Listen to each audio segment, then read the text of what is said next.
આપણે lesson number 2 ભાગીદારી પેઢીના વાર્ષિક હિસાબો એમાં ઉદાહરણ નંબર 1 શીખવા જઈ રહ્યા છીએ। તો દાખલાને ખૂબ જ ધ્યાનથી જોજો। સૌથી પહેલા આપણે એની વર્કિંગ નોટ્સ કેલ્ક્યુલેટ કરી લેશું બધા જ એડજસ્ટમેન્ટ માટે।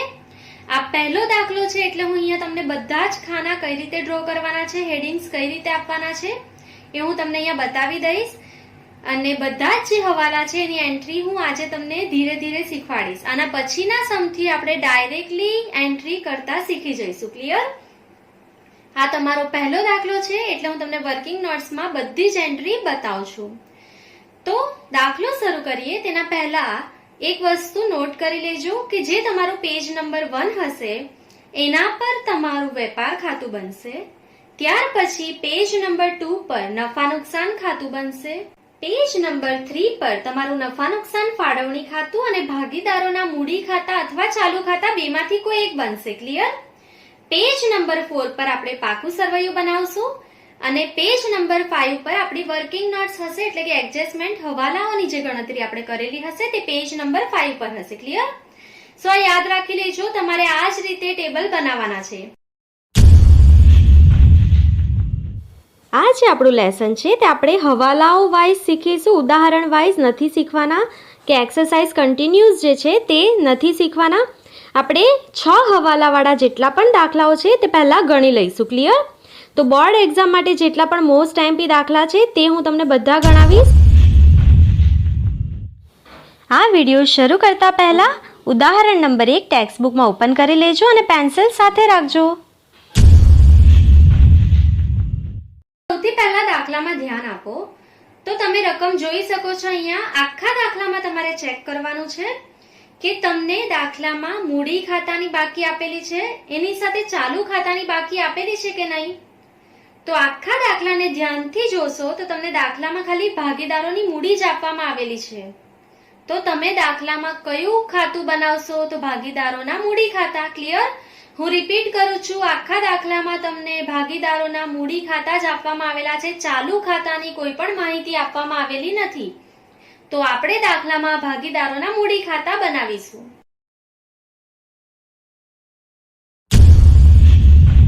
તો શરૂ કરીશું। આપણે પેજ નંબર 1 પર વેપાર ખાતું બનાવી દઈશું। તો અહીંયા મેં વેપાર ખાતું બનાવી દીધું છે। રામ અને શ્યામની ભાગીદારી પેઢીનું તારીખ 31/3/2017 ના રોજ પૂરા થતા વર્ષનું વેપાર ખાતું। ક્લિયર? પેજ ફોલ્ડ કરીને તમારે કોઈ પણ ખાતા અહીંયા બનાવવાના છે અને હેડિંગ લખવું કમ્પલસરી છે। ક્લિયર? ત્યાર પછી પેજ નંબર 2 પર શું બનાવવાનું છે? નફા નુકસાન ખાતું। તો પેજ નંબર 2 પર રામ અને શ્યામની ભાગીદારી પેઢીનું તારીખ 31/3/2017 ના રોજ પૂરા થતા વર્ષનું નફા નુકસાન ખાતું મેં બનાવેલું છે। પેજ ફોલ્ડ કરીને કમ્પલસરી ખાના બનાવવાના છે તમારે। સૌથી પહેલું જે હેડિંગ તમારે અહીંયા આપવાનું છે તે કોનું છે? વહીવટી ખર્ચા। ક્લિયર? મેં તમને કીધેલું છે તમારે ઉધાર અને જમા બંને સાઈડ એક લાઈન છોડી દેવાની છે। નફા નુકસાન ખાતાની ઉધાર બાજુ પહેલું હેડિંગ આવશે આપણું વહીવટી ખર્ચા, ત્યાર પછી વેચાણ વિતરણ ખર્ચા, નાણાકીય ખર્ચા અને અન્ય ખર્ચ અને નુકસાન। ક્લિયર? આ હેડિંગ આપણે પહેલા લખી લેવાના છે। ત્યાર પછી નફા નુકસાન ખાતાની જમા બાજુ આવકોનું હેડિંગ એક લાઈન છોડીને તમારે લખી લેવાનું છે। ક્લિયર? સો આ પહેલો દાખલો છે એટલે હું તમને હેડિંગ બધા એક્સપ્લેન કરું છું। નેક્સ્ટ દાખલાથી તમારે હેડિંગ તૈયાર રાખવાના છે, ખાના ડ્રો કરીને હેડિંગ્સ બધા લખી લેવાના છે। ક્લિયર? આપણે ડાયરેક્ટલી સમ શરૂ કરીશું। હવે આપણે પેજ નંબર 3 પર શું બનાવવાનું છે? પેજ નંબર 3 પર આપણે રામ અને શ્યામની ભાગીદારી પેઢીનું તારીખ 31/3/2017 ના રોજ પૂરા થતા વર્ષનું નફા નુકસાન ફાળવણી ખાતું બનાવેલું છે। ત્યાર પછી દાખલામાં મૂડી ખાતાની જ બાકી આપવામાં આવેલી છે એટલે આપણે કોનું ખાતું બનાવેલું છે? ભાગીદારોના મૂડી ખાતા। ક્લિયર? તો ભાગીદારો કેટલા છે? અહીંયા રામ અને શ્યામ બે ભાગીદારો છે, તો આપણે અહીંયા ખાના બનાવી લીધા છે। તારીખ, વિગત, રામ રૂપિયા, શ્યામ રૂપિયા, આ ઉધાર બાજુ છે અને આ જમા બાજુ તારીખ, વિગત, રામ અને શ્યામ। ક્લિયર? સો આ તમારા પેજ નંબર 3 ના ખાના કમ્પ્લીટ થાય છે। પેજ નંબર 4 પર આપણે શું બનાવવાનું છે? પાકું સરવૈયું। તો પેજ નંબર 4 પર આપણે રામ અને શ્યામની ભાગીદારી પેઢીનું તારીખ 31/3/2017 ના રોજનું પાકું સરવૈયું બનાવી દીધેલું છે। એની બે બાજુઓ છે, મૂડી દેવા બાજુ અને મિલકત લેણા બાજુ. સૌથી પહેલા તમારે હેડિંગ્સ લખી લેવાના છે. હું રિપીટ કરી દઉં છું બધા હેડિંગ તમને. સૌથી પહેલા મૂડી દેવા બાજુ મૂડી લખવાની છે તમારે. બે ભાગીદાર છે રામ અને શ્યામ. ક્લિયર? દાખલામાં તમને ચાલુ ખાતા નથી આપવામાં આવેલા એટલે આપણે મૂડી પછી ચાલુ ખાતાનું હેડિંગ લખેલું નથી અહીંયા. ત્યાર પછી આપણું હેડિંગ છે અનામત અને વધારો, બિન ચાલુ દેવા અને ચાલુ દેવા. ક્લિયર? મિલકત લેણા બાજુ આપણું પહેલું હેડિંગ છે બિન ચાલુ મિલકતો, એમાં કાયમી મિલકતો. ત્યાર પછી રોકાણો અને ચાલુ મિલકતો. ક્લિયર? આટલું હેડિંગ આપણે લખીને તૈયાર રાખવાનું છે. હવે આપણે દાખલાની શરૂઆત કરીશું. પેજ નંબર 5 પર મેં વર્કિંગ નોટ્સ લખી લીધેલી છે. સો આ તમારું પેજ નંબર 5 છે જેના પર મેં હેડિંગ્સ લખી લીધેલું છે વર્કિંગ નોટ્સ. ક્લિયર? તો બધા જ હવાલાઓની ગણતરી આપણે અહીંયા કેલ્ક્યુલેટ કરી લેવાના છે. ક્લિયર? તો દાખલો શરૂ કરીશું આપણે હવાલા નંબર 1 થી. સો દાખલામાં હવાલા નંબર 1 શું આપેલો છે તમને? તો આખર સ્ટોક ₹45,000 છે જેની બજાર કિંમત 10% વધુ છે. ક્લિયર? તો અહીંયા આપણે લખી લઈશું હવાલા નંબર 1 આખર સ્ટોક. સો અહીંયા હું લખી લઈશ આખર સ્ટોક. સો આખર સ્ટોકની જે કિંમત છે તે ₹45,000 છે. તો આખર સ્ટોકની કિંમત ₹45,000 છે જેની બજાર કિંમત 10% વધુ છે. તો મેં તમને કીધેલું છે આખર સ્ટોકની કિંમત જે ઓછી હોય તે જ ગણવાની છે, વધારે હોય તો કેલ્ક્યુલેટ કરવાનું જ નથી. ક્લિયર? અહીંયા કંઈ પણ કેલ્ક્યુલેશન નથી કરવાનું. એની બે એન્ટ્રી જે છે તે હું અહીંયા તમને બતાવી દઉં છું. આ પહેલો દાખલો છે એટલે હું અહીંયા એન્ટ્રી બતાવું છું. નેક્સ્ટ દાખલાથી આપણે આખર સ્ટોકની એન્ટ્રી ડાયરેક્ટલી ખાતાઓમાં કરશું. ક્લિયર? તો આખર સ્ટોકની બે એન્ટ્રી ક્યાં થશે? તો તમને બધાને આવડે છે વેપાર ખાતાની જમા બાજુ, વેપાર ખાતાની જમા બાજુ અને પાકા સરવૈયામાં ચાલુ મિલકતોમાં. ક્લિયર? તો આપણે બે એન્ટ્રી સિમ્પલી એની કરી લઈશું. આખર સ્ટોકની વેપાર ખાતાની જમા બાજુ અને પાકા સરવૈયામાં ચાલુ મિલકતોમાં. ક્લિયર? બહુ બધા સ્ટુડન્ટ્સ વર્કિંગ નોટ્સ કેલ્ક્યુલેટ કર્યા વગર જ દાખલો ગણી લે છે, પણ ધ્યાન રાખજો જો તમે વર્કિંગ નોટ્સ કેલ્ક્યુલેટ કરો છો તો તમારી અમાઉન્ટ જે છે તે એક્ઝેક્ટલી તમને મળશે. બે એન્ટ્રીનો તમને એક્ઝેક્ટલી ખ્યાલ રહેશે, કોઈ પણ ભૂલ તમારી થશે નહીં. ક્લિયર? હવે આપણે હવાલા નંબર 2 વાંચીશું. શું કીધેલું છે? ભાગીદારોને મૂડી પર વાર્ષિક 5% વ્યાજ આપવાનું છે તથા ઉપાડ પર 10% લેખે વ્યાજ વસૂલ કરવાનું છે. ક્લિયર?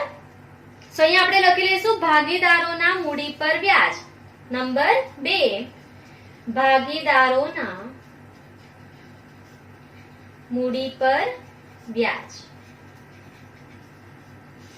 કેટલા ટકા ભાગીદારોને મૂડી પર વ્યાજ આપવાનું છે? તો 5%. તો અહીંયા આપણે લખી લઈશું બ્રેકેટમાં 5%. ક્લિયર? તો તમને બે ભાગીદાર આપવામાં આવેલા છે દાખલામાં. કોણ કોણ છે ભાગીદાર? રામ અને શ્યામ. તો સૌથી પહેલા આપણે કોની મૂડી પર વ્યાજ શોધી લઈશું? રામ. તો રામની જે મૂડી છે દાખલામાં તે કેટલી છે? 80,000. ક્લિયર? 80,000 પર કેટલા ટકા આપવાના છે એનું વ્યાજ? તો 80,000 ગુણ્યા 5%. ક્લિયર? સો 80,000 ના 5% કેટલા આવશે? ₹4,000. ક્લિયર? સો મૂડી પર વ્યાજ જે છે તે રામનું તમને મળી ગયું છે. 80,000 ના 5% કેટલા? 4,000. હવે આપણે કોની મૂડી પર વ્યાજ ગણીશું? શ્યામની મૂડી પર. તો શ્યામની મૂડી કેટલી છે?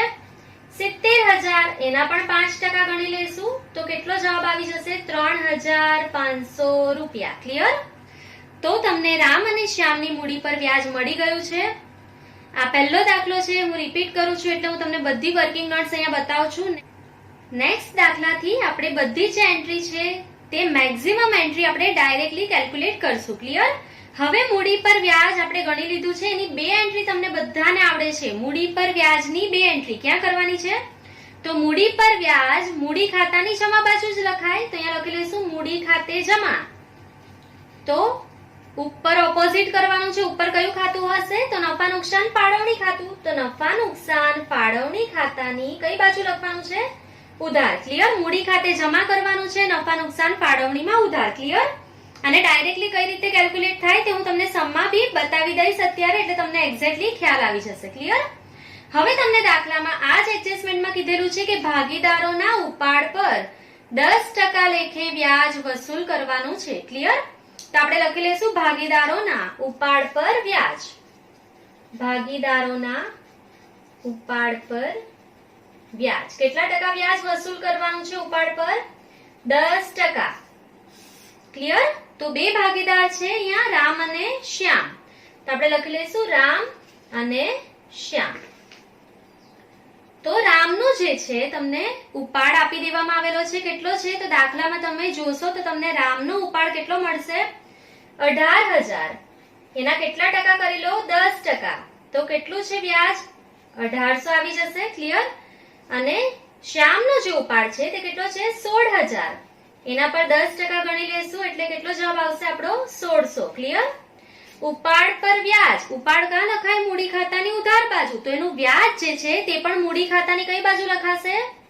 ઉધાર બાજુ જ લખાશે. તો અહીંયા લખી લઈશ મૂડી ખાતે ઉધાર. ક્લિયર?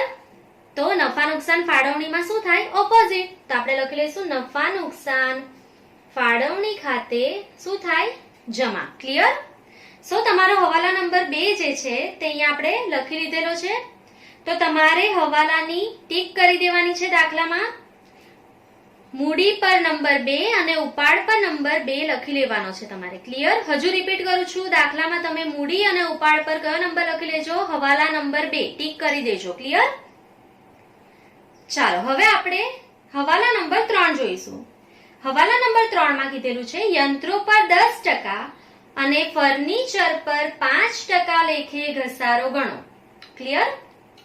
તો તમારે યંત્રો પર 10% ઘસારો ગણવાનો છે. પહેલા તો આપણે હેડિંગ લખી લઈશું યંત્રો પર ઘસારો. સો યંત્ર પર તમારે 10% લેખે ઘસારો ગણવાનો છે. તો તમે દાખલામાં ચેક કરશો, આખા દાખલામાં તમને યંત્ર આપી દેવામાં આવેલા છે અને તમે ચેક કરશો તો યંત્ર પર ઘસારો બી આપેલો છે ઉધાર બાજુ. કાચા સરવૈયાની ઉધાર બાજુ તમને યંત્રો આપી દેવામાં આવેલા છે અને યંત્રો પર ઘસારો પણ આપી દેવામાં આવેલો છે. તો જ્યારે તમને યંત્રની કિંમત પણ ખબર હોય, એનો ઘસારો પણ ખબર હોય, તો તમારે 10% ઘસારો ગણવા માટે આ જે ઘસારો આપેલો છે તેને શું કરવું પડશે? ઉમેરવું પડશે. કેમ? તો કારણ કે જે યંત્રની કિંમત આપેલી છે તે કઈ કિંમત કહેવાશે? અહીંયા ચોપડે કિંમત. તો અહીંયા આપણે લખી લઈશું યંત્રો એની ચોપડે કિંમત તમને આપેલી છે. કેટલી છે યંત્રોની ચોપડે કિંમત? 18,250. ક્લિયર? એના પર જે ઘસારો ગણાયેલો છે તે કેટલો છે? યંત્ર પર ઘસારો 1,750. ધ્યાન આપો, જે ચોપડામાં એટલે કે કાચા સરવૈયામાં તમને યંત્રની કિંમત આપેલી છે તે યંત્રની ચોપડે કિંમત કહેવાય. ઘસારો તમને આપી દેવામાં આવેલો છે 1,750. તો ચોપડે કિંમતમાં ઘસારાને ઉમેરીએ. ચોપડે કિંમતમાં ઘસારાને ઉમેરો તો તમને યંત્રની કઈ કિંમત મળશે? પડતર કિંમત. ક્લિયર? યંત્રની કઈ કિંમત મળશે તમને? પડતર કિંમત. તો કેટલી મળી જશે? 18,250 વત્તા 1,750 એટલે 20,000. ક્લિયર? યંત્રની પડતર કિંમત કેટલી મળી ગઈ તમને? 20,000. તો 20,000 ના કેટલા ટકા કરી લેશો તમે? 10%. 20,000 ગુણ્યા 10%. તો દાખલામાં યંત્ર પર ઘસારો કેટલા આવી જશે? 2,000 રૂપિયા. ક્લિયર? તો 2,000 રૂપિયાની બે અસર તમને આવડે જ છે. યંત્ર પર ઘસારો યંત્રમાંથી શું થાય? બાદ થાય. યંત્રનો ઘસારો યંત્રમાંથી બાદ થાય અને બીજી અસર ક્યાં આવશે એની? તો નફા નુકસાન ખાતાની ઉધાર બાજુ અન્ય ખર્ચ અને નુકસાનમાં. ક્લિયર? નફા નુકસાનની ઉધાર બાજુ અન્ય ખર્ચ અને નુકસાનમાં. ક્લિયર? ચાલો ત્યાર પછી આ જ હવાલામાં તમારે ફર્નિચર પર 5% લેખે ઘસારો ગણવાનો છે. ક્લિયર? તો આપણે અહીંયા હેડિંગ આપી દઈશું ફર્નિચર પર ઘસારો. તો આખા દાખલામાં ચેક કરી લો, ફર્નિચર તમને આપેલું છે, ફર્નિચર પર ઘસારો આપેલો છે કે નહીં તે ચેક કરી લેવાનું છે પહેલા. તો આખા દાખલામાં તમને ખાલી ફર્નિચર જ આપેલું છે. કેટલું આપેલું છે? 8,000. તો ડાયરેક્ટલી એના પર ઘસારો ગણાઈ જશે, કંઈ પણ ગણવાની જરૂર નથી. ડાયરેક્ટલી ફર્નિચર કેટલું છે? 8,000 રૂપિયા. એના પર કેટલા ટકા ઘસારો ગણવાનો છે? 5%. તો 8,000 ગુણ્યા 5%. તો જવાબ કેટલા આવી જશે? 400. ક્લિયર? એની બે અસર શું થાય?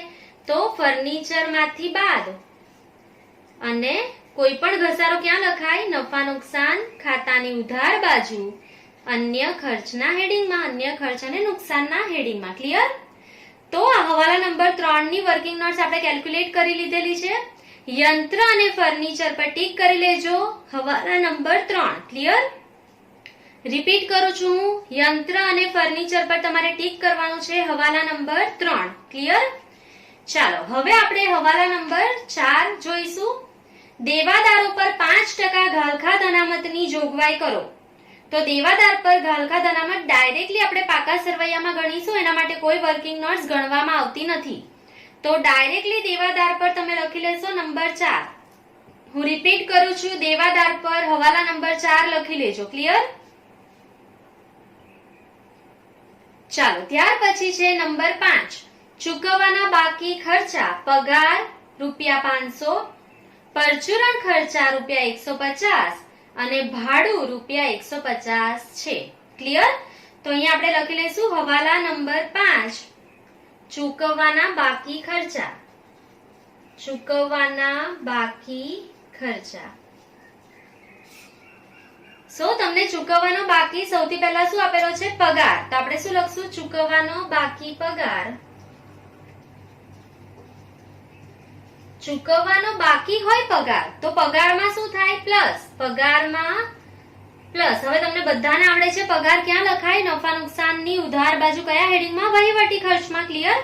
એટલે અહીંયા મેં લખ્યું છે પગારમાં પ્લસ. અને બીજી એન્ટ્રી ક્યાં થાય? ચૂકવવાનો બાકી હોય તો તમારા માટે મિલકત છે કે જવાબદારી? તો કોઈ પણ વસ્તુ ચૂકવવાની બાકી હોય તો તમારા માટે શું કહેવાય? જવાબદારી. તો પાકા સરવૈયામાં ચાલુ દેવામાં લખી લેશું. ક્લિયર? અને એના રૂપિયા કેટલા લખવાના છે? તો પગારના ₹500 ચૂકવવાના બાકી છે. તો અહીંયા આપણે એની અમાઉન્ટ પર લખી લીધી છે ₹500. ક્લિયર? ત્યાર પછી તમને કીધેલું છે ચૂકવવાના બાકી પરચુરણ ખર્ચા. તો અહીંયા લખી લઈશું આપણે ચૂકવવાના બાકી પરચુરણ ખર્ચા. એની બે અસર ક્યાં થશે? પરચુરણ ખર્ચમાં પ્લસ. પરચુરણ ખર્ચ ક્યાં લખાય? નફા નુકસાનની ઉધાર બાજુ વહીવટી ખર્ચમાં. હવે ચૂકવવાનું બાકી છે તો પાકા સરવૈયામાં ક્યાં લખાય? ચાલુ દેવામાં. જવાબદારી છે ને આપણા માટે. ચૂકવવાના બાકી ખર્ચા આપણા માટે જવાબદારી છે. એના રૂપિયા આપણે અહીંયા જ લખી લેવાના છે. કેટલા છે? તો 150. ક્લિયર? ચાલો ત્યાર પછી તમને કીધેલું છે ચૂકવવાનું બાકી ભાડું કેટલું છે? ₹150. અહીંયા હું એક લાઈન ડ્રો કરી લઈશ. અહીંયા મેં એક લાઈન ડ્રો કરી લીધી છે ગણવા માટે. ચૂકવવાનું બાકી ભાડું, એની બે અસર ક્યાં થાય? ભાડામાં પ્લસ. ભાડું ક્યાં લખાય? ચૂકવવાનું બાકી હોય તો નફા નુકસાનની ઉધાર બાજુ વહીવટી ખર્ચમાં. ક્લિયર? ભાડામાં પ્લસ અને ચૂકવવાનું બાકી છે તો પાકા સરવૈયામાં ચાલુ દેવા એટલે કે ચાલુ જવાબદારીમાં. ક્લિયર? કેટલા રૂપિયા છે એના?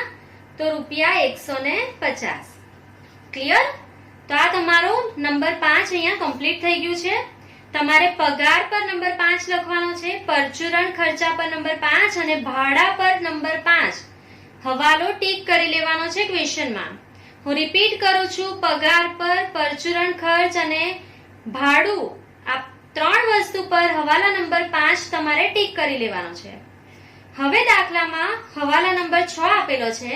ભાગીદારી કરારનામાની જોગવાઈ પ્રમાણે નુકસાન હોય તો પણ મૂડી પર વ્યાજ ચૂકવવાનું છે. તો તમને કીધેલું છે કે જો તમારું નુકસાન આવશે દાખલામાં તો પણ મૂડી પર વ્યાજ ચૂકવવાનું છે. તો આપણે મૂડી પર વ્યાજ અહીંયા ઓલરેડી ગણી લીધું છે, આપણે ચૂકવી જ દેવાના છે. તો હવાલા નંબર 6 ની કોઈ એન્ટ્રી થશે નહીં. ક્લિયર? હવે દાખલામાં તમારે ચેક કરવાનું છે કે છુપા હવાલા છે કે નહીં. તો કઈ રીતના જોવાનું છે? તો કોઈ પણ વસ્તુ લખેલી હોય એના બ્રેકેટમાં કંઈ પણ લખેલું હશે તો એ છુપો હવાલો એટલે કે હિડન એડજસ્ટમેન્ટ હશે. તો ઉધાર બાજુ તમે ઉપરથી જોવાનું શરૂ કરશો તો તમને સૌથી પહેલા સ્ટોક જે છે તે દેખાશે. એના બ્રેકેટમાં લખેલું છે તારીખ 1/4/2016. તો એ તો કયો સ્ટોક આપેલો છે? શરૂનો સ્ટોક. ક્લિયર? તો દાખલામાં તમને શરૂનો સ્ટોક આપી દેવામાં આવેલો છે, એ છુપો હવાલો નથી. ત્યાર પછી આગળ જોઈશું આપણે. તો તમે જોઈ શકશો ભાડા પટ્ટાનું મકાન, જેમાં બ્રેકેટમાં લખવામાં આવેલું છે 4 વર્ષ માટે. હું રિપીટ કરું છું, ઉધાર બાજુ કોઈ પણ વસ્તુ એવી હોય કે જેના બ્રેકેટમાં કંઈ પણ લખેલું હોય તો ત્યાં હિડન એડજસ્ટમેન્ટ એટલે કે છુપો હવાલો હશે. તો અહીંયા તમને કહેવામાં આવેલું છે ભાડા પટ્ટાનું મકાન અને બ્રેકેટમાં કીધેલું છે 4 વર્ષ માટે. ક્લિયર? તો આ છુપો હવાલો છે, આપણે અહીંયા સ્ટાર કરીને એની ગણતરી કરશું. અહીંયા હું સ્ટાર કરું છું નીચે. આ સ્ટાર કરશું એનો મતલબ છુપો હવાલો એટલે કે હિડન એડજસ્ટમેન્ટ છે. ક્લિયર? તો ભાડા પટ્ટાનું જે મકાન છે તે 4 વર્ષ માટે જ છે. તો આપણે શું લખી લઈશું? માંડી વાળેલ ભાડા પટ્ટાનું મકાન. માંડી વાળેલ ભાડા પટ્ટાનું મકાન. ક્લિયર? તો તમને દાખલામાં ભાડા પટ્ટાનું મકાન આપેલું છે ₹7,000 નું. ક્લિયર? હવે એ જે છે 7,000 રૂપિયાનું મકાન તેને એ ખાલી 4 વર્ષ માટે જ છે. હું રિપીટ કરું છું, 7,000 નું જે તમે મકાન લીધેલું છે ભાડા પટ્ટાનું એ ખાલી 4 વર્ષ માટે જ છે. તો તમે શું કરશો? ભાગ્યા 4 વર્ષમાં એને માંડી વાળવાનું છે. તો 7,000 ભાગ્યા 4 કરશો એટલે જવાબ કેટલો મળશે તમને? 1,750 રૂપિયા. 1,750 રૂપિયા તમારે માંડી વાળવાના છે. ક્લિયર?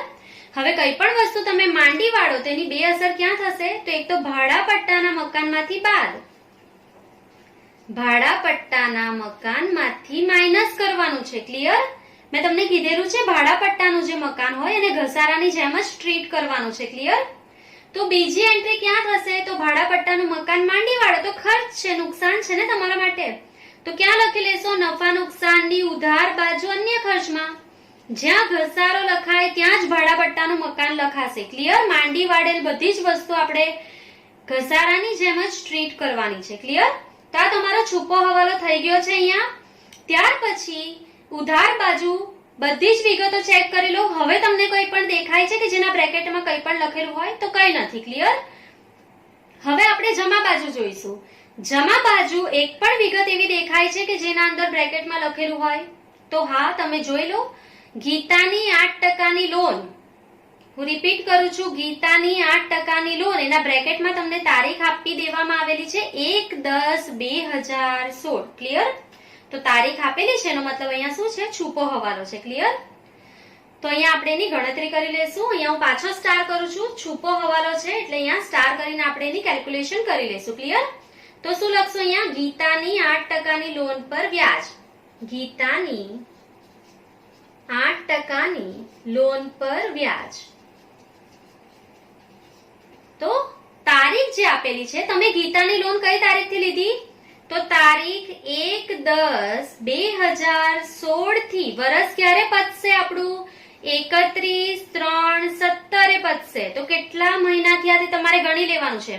તો 1/10 થી લીધી તો 10મો મહિનો 11, 12, 1, 2 ને 3. કેટલા મહિના તમે લોન રાખેલી છે ગીતાની? તો 6 મહિના. ક્લિયર? તો અહીંયા બ્રેકેટમાં લખીશું 6 માસનું વ્યાજ આપણે ચૂકવવાનું છે. ક્લિયર? તો ગીતાની લોન દાખલામાં ચેક કરો કેટલી છે? તો ગીતાની લોન 15,000 છે. તો અહીંયા આપણે ગણી લેશું માટે 15,000 ગુણ્યા કેટલા ટકાની લોન છે? અહીંયા આપેલું છે કેટલા ટકા છે? 8%. તો ગુણ્યા 8% ગુણ્યા કેટલા માસનું ગણવાનું છે વ્યાજ? 6 માસનું. તો ગુણ્યા 6/12. હું રિપીટ કરું છું, આપણે કઈ રીતે કેલ્ક્યુલેટ કર્યું છે? તો ગીતાની લોન 15,000 છે, એના પર આપણે 8% વ્યાજ આપવાનું છે. કેટલા માસ માટે આપવાનું છે? 6 માસ માટે. તો ગુણ્યા 6/12. તો આપણે એને કેલ્ક્યુલેટ કરી લેશું. 15,000 ગુણ્યા 8% ગુણ્યા 6/12 એટલે ભાગ્યા 2 પણ કરી દેશો તો પણ તમને જવાબ મળી જશે. તો ગીતાને લોન પર કેટલા રૂપિયા વ્યાજ ચૂકવવાનું છે? 600 રૂપિયા. ક્લિયર? જવાબ કેટલો આવેલો છે તમારો? 600 રૂપિયા. તો અહીંયા આપણે લખી લઈશું 600 રૂપિયા. સો હવે દાખલામાં એની બે એન્ટ્રી ક્યાં થશે? તો ગીતાની લોન પર વ્યાજ ચૂકવવાનું બાકી વ્યાજ છે. તો તમારા માટે મિલકત છે કે જવાબદારી? તો ઓબ્વિયસલી પૈસા ચૂકવવાના છે ગીતાને, તો આપણા માટે જવાબદારી છે. તો આપણે ક્યાં લખીશું? પાકા સરવૈયામાં ચાલુ દેવા. ક્લિયર? 1 વર્ષના અંદર ચૂકવવાનું છે ને વ્યાજ એટલે ચાલુ દેવામાં. અને બીજી અસર, કોઈ પણ વ્યાજ ચૂકવવાનું બાકી હોય તો નફા નુકસાન ખાતાની ઉધાર બાજુ ક્યાં લખાય? નાણાકીય ખર્ચમાં. હું રિપીટ કરું છું, કોઈ પણ વ્યાજ ચૂકવવાનું બાકી હોય તો નફા નુકસાન ખાતાની ઉધાર બાજુ નાણાકીય ખર્ચમાં એની અસર આપવાની છે. ક્લિયર? સો હવે તમે પાછું જમા બાજુ ચેક કરી લો. કોઈ પણ વિગત એવી છે કે જેના બ્રેકેટમાં કંઈ પણ લખેલું છે તો નથી. હવે હજુ એક વસ્તુ હું તમને ચેક કરવા માટે કહું છું. ભાગીદારી પેઢીના વાર્ષિક હિસાબો જ્યારે આપણે શરૂ કરશું તો એક વસ્તુ ખાસ ચેક કરી લેવાની છે તમારે. જમા બાજુ કોઈ પણ ભાગીદારની લોન આપેલી છે કે નથી આપેલી એ ચેક કરવાનું છે. કારણ કે કોઈ પણ ભાગીદારની લોન આપેલી હશે અને એના પર હવાલો નહીં હશે તો તમારે કમ્પલસરી 6% વ્યાજ આપવાનું થશે. હું રિપીટ કરું છું, જમા બાજુ ચેક કરી લો. રામ અને શ્યામની લોન કોઈની પણ એક પણ ભાગીદારની લોન આપેલી છે દાખલામાં તો નથી આપેલી. દાખલામાં તો અહીંયા હવાલો નથી. ક્લિયર? કોઈ પણ દાખલો શરૂ કરશો તો આ વસ્તુ ચેક કરી લેજો જેથી દાખલામાં ભૂલ નહીં પડે તમારી. સો અહીંયા આપણે બધી જ વર્કિંગ નોટ્સ કેલ્ક્યુલેટ કરી લીધેલી છે. તો હવે આપણે દાખલો શરૂ કરીશું. સૌથી પહેલા જમા બાજુ તમને મૂડી ખાતાની બાકી આપી દેવામાં આવેલી છે તો એ આપણે લખી લઈશું. તો મૂડી ખાતાની બાકી જમા હોય એ તમને ખબર છે અને મૂડી ખાતાની બાકી કયા ખાતામાં લખાય? તો મૂડી ખાતામાં લખાય. ક્લિયર? તો આપણે મૂડી ખાતાની જમા બાજુ જઈને લખી લઈશું બાકી આગળ લાવ્યા. ક્લિયર? તો મૂડી ખાતાની જમા બાજુ જવાનું છે. તારીખ કઈ લખાશે? તો તમારું વર્ષ જો કયું છે 31/3/17. આ વર્ષ ક્યારે ચાલુ થયું હશે? 1/4/16. ઠીક છે? કોઈ પણ વર્ષ એપ્રિલમાં શરૂ થાય તો 1/4/16 આ વર્ષ શરૂ થયેલું હશે. તો આ તારીખે ભાગીદારોની જે મૂડી છે તે આપણે લખી લઈશું બાકી આગળ લાવ્યા. ક્લિયર?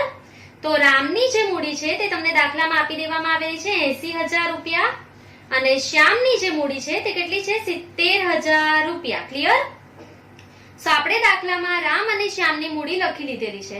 હવે તમે જોશો તો મૂડી પર હવાલા નંબર 2 છે. તો હવાલા નંબર 2 શું હતો? તો ભાગીદારોને મૂડી પર વાર્ષિક 5% વ્યાજ આપવાનું છે. ક્લિયર?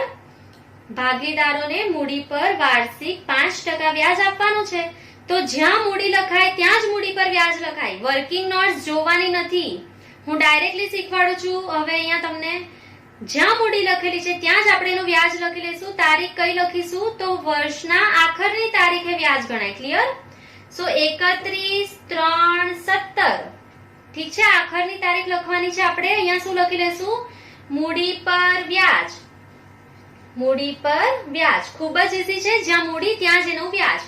80,000 પર કેટલા ટકા ગણી લો? 5%. તો જવાબ કેટલા આવશે આપણો?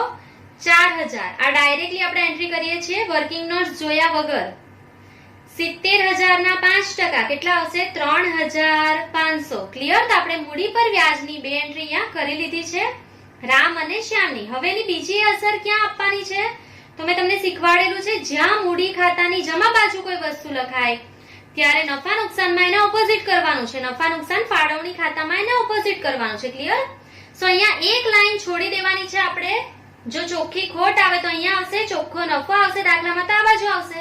તો બંને બાજુ એક એક લાઈન છોડી દેવાની છે. ત્યાર પછી આપણે અહીંયા લખીશું મૂડી પર વ્યાજ. મૂડી પર વ્યાજ. તો બે ભાગીદાર છે રામ અને શ્યામ. તો અહીંયા લખી લઈશું રામ અને શ્યામ. તો રામની મૂડી પર વ્યાજ અહીંયા કેટલું છે? 4,000 અને શ્યામની મૂડી પર વ્યાજ છે 3,500. એનો સરવાળો કરીને આપણે બહાર લખી લઈશું 7,500. ક્લિયર? હું રિપીટ કરું છું. મૂડી પર વ્યાજ આપણે મૂડી ખાતાની જમા બાજુ લખી લીધું છે. એની ઓપોઝિટ એન્ટ્રી આપણે નફા નુકસાન ફાળવણી ખાતાની ઉધાર બાજુ આપી દીધી છે. સો અહીંયા મૂડી પર વ્યાજની બે અસર થઈ ગઈ છે. હવે તમે જોશો ઉધાર બાજુ શું આપેલું છે. હવે આપણે ઉધાર બાજુથી બધી વિગતો શરૂ કરી દઈશું. સૌથી પહેલા દાખલામાં મૂડી લખી લેવાની હોય, ત્યાર પછી ઉધાર બાકીઓથી શરૂ કરી દેવાનો છે દાખલો. ક્લિયર? તો ઉધાર બાકીઓમાં સૌથી પહેલા આપેલું છે ઉપાડ. ઉપાડ ક્યાં લખાય? મૂડી ખાતાની ઉધાર બાજુ. તો મૂડી ખાતાની ઉધાર બાજુ આપણે અહીંયા લખી લઈશું. કઈ તારીખ લખવાની હોય ઉપાડની? 31/3/17. શું લખશું? ઉપાડ ખાતે રામે કેટલા રૂપિયાનો ઉપાડ કરેલો છે? 18,000 અને શ્યામે કેટલો કરેલો છે? 16,000 રૂપિયા. ક્લિયર? હવે તમે જોશો તો એના પર હવાલા નંબર 2 છે. હવે આપણે ડાયરેક્ટલી વર્કિંગ નોટ્સ જોયા વગર કેલ્ક્યુલેટ કરશું.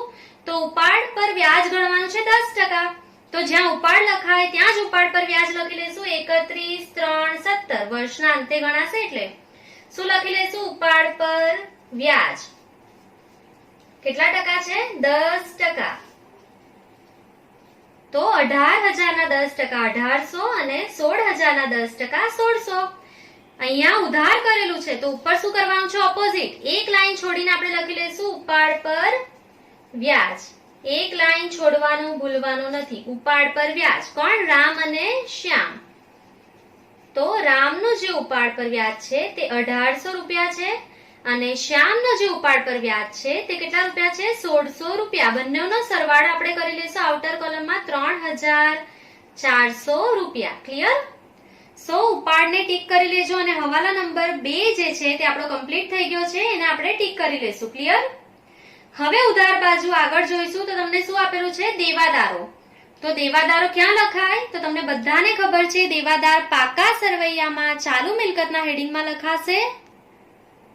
તો આપણે પાકા સરવૈયામાં ચાલુ મિલકતોમાં દેવાદાર લખી લઈશું ઇનર કોલમમાં, કારણ કે એના પર હવાલો છે. સો આપણે લખી લઈશું દેવાદારો કેટલા રૂપિયાના છે? 45,000. સો ઇનર કોલમમાં આપણે લખશું દેવાદારો 45,000. હવે તમે હવાલા નંબર કયો જોશો? 4. દેવાદાર પર 5% ઘાલખાત અનામતની જોગવાઈ કરવાની છે. ક્લિયર? સો આપણે શું કરશું? માઇનસ ઘાલખાત અનામત. કેટલા ટકા? 5%. દેવાદાર પર બીજો કોઈ હવાલો નથી એટલે આપણે ડાયરેક્ટલી 45,000 ના 5% કરી લેશું. કેટલા આવશે જવાબ? 2,250. એને આપણે માઇનસ કરી લેશું 45,000 માંથી એટલે જવાબ કેટલા આવશે? 42,750. ક્લિયર? સો દેવાદારોમાંથી આપણે ઘાલખાત અનામત 5% જે છે હવાલાની તે માઇનસ કરી લીધેલી છે. ક્લિયર? હવે એની બીજી અસર ક્યાં આવશે? તો તમને બધાને ખબર છે નફા નુકસાન ખાતાની ઉધાર બાજુ ક્યાં લખાય? અન્ય ખર્ચમાં.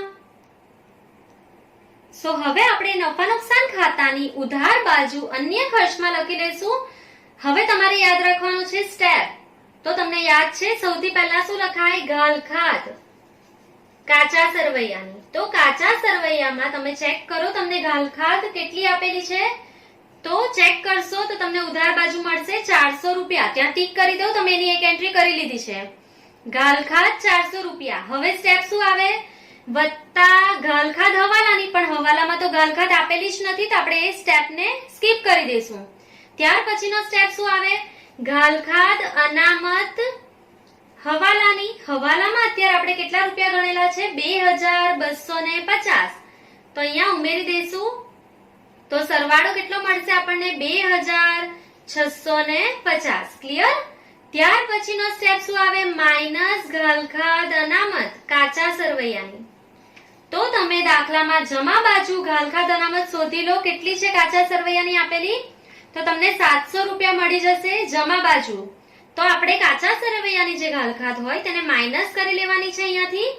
દાખલામાં દેવાદાર પર વટાવ અનામત આપેલું નથી એટલે આપણા સ્ટેપ અહીંયા જ કમ્પ્લીટ થઈ જાય છે. જે માઇનસ કરીને અમાઉન્ટ આવશે એને આપણે ડાયરેક્ટલી આઉટર કોલમમાં લખી લેશું. કેટલા આવશે? 1,950 રૂપિયા. ક્લિયર?